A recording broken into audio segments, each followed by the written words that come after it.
Неожиданно разработчики выкатывают апдейт с аукционом, хотя планировали его релизнуть после PvE соло и групповых данжей. В этом патче появились новые мобы и новые баги, которые я сейчас покажу. Вот, например, залетаешь на PvP остров, минимум 300 гир, ждешь таймер и пока ты не можешь двигаться, на тебя агрятся новые мобы и мини-босс. Спокойно приходят на спаун и тарабанят тебя. Парни.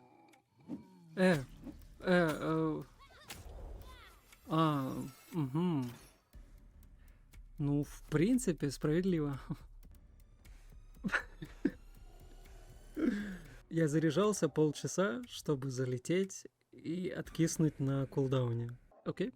Забавно, конечно. Очевидно, это в баг-репорт. В этом патче еще были некоторые изменения, по ним тоже пробегусь вкратце. Основной валютой на аукционе является древняя монета, которая больше всего падает на острове. Но ее добавили и в открытый мир. Теперь она падает с боссов вместо голды, а также с кемпов 20 уровня. Многих, мягко сказать, удивило, что на аукционе стоимость выставления предмета будет равна его покупке в древних монетах. Буся на стриме верно подметил, один коин продается у торговца за 5-7 голды. Так что в минусе вы не окажетесь, если, конечно, предмет выкупят. То есть выкладываешь термиум за 100 коинов, значит должен заплатить 100 голды налога. Это немного неудобно, учитывая, что твой лот могут просто не выкупить, а деньги будут уже потрачены. Особенно печально, если ты выложил предмет за 1-2к голды. После покупки твоего предмета коины сразу падают тебе в инвентарь. Коины не стакаются, так что 1к коинов забьет тебе рюкзак, а если не поместится, то хз что будет. Кстати, вот, лот можно снять. Если я снимаю лот, ко мне голда возвращается или нет? Голда не возвращается. Голду банкир съедает. Аукцион является межсерверным, и это гига удобно. Простора для фарма стало в разы больше.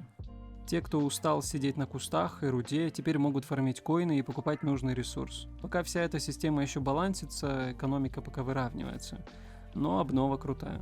Удивительно, что с выходом маркетплейса не объявились пока никакие дюпы и критические баги с серверами. Все работает стабильно. Если не учитывать баги, связанные с островом.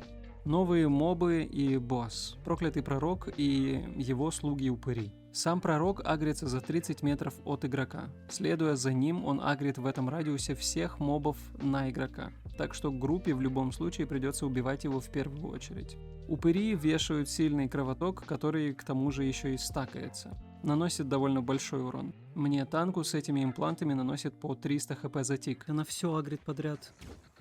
Братья, она все агрит.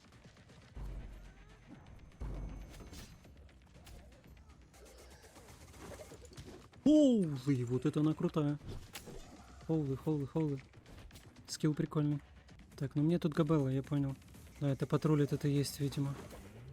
Другим ДД по 600 за тик. Такой блит просто съедает игрока. Хиллер банально не успеет выхилять всю тиму с подобными имплантами. Этот дот не снимается диспелом или тотемом. Кланки жрется 3. Это просто жестко. Вот момент. Да, он по кланке попадает. Все, кланки впитывает кровоток. Дот, да, отравление такое, да, он снимает. Кровоток, ему вообще пофиг на кровоток. 5 штук по 1500 будет тикать. Одна штука, максимум 5. 5 штук просто в жизни из жопы кровь идет. Да, на 5-м стаке у тебя. Впрочем, обновам ингредиенты для крафта тройных Т3 имплантов были изменены. Вместо голов с боссов теперь просто больше эпических нужно. Сами головы теперь используются для улучшения Т2 и Т3 имплантов. Юзаются они в синтезе как доп-ресурс при создании импланта. То есть, по сути, оверлокая V6 вместе с башкой босса вы получите доп-стат в импланте на выходе.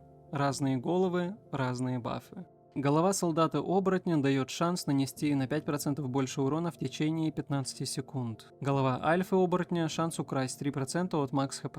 Крысиная голова дает баф на 10 секунд, восстанавливающий 2% маг урона в ману. Голова нежити – шанс сжечь 5% маны от урона.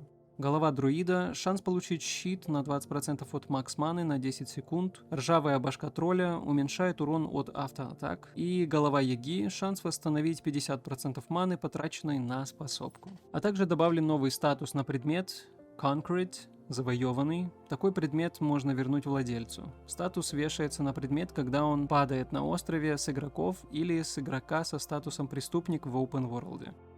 Для острова была добавлена страховка всех предметов. В предыдущем видосе это предлагал как вариант, совпало. Стоимость страховки 1К для ПВЕ, 3К для ПВП острова. Остальные изменения касались фикса и ребаланса Defender, и если интересно, подробнее в Дискорде есть переведенный патчноут. Я их туда выкладываю почти сразу после официального. Все, короче, с островом будьте осторожны, можно потерять бездарные импланты, как я. Мои знакомые группы залетели на остров и также все откисли в таймере. Я лично жду фикса. В целом обнова имба долго ждал. Корпанк мощно прогрессирует, не без проблем, но все же. На этом у меня все.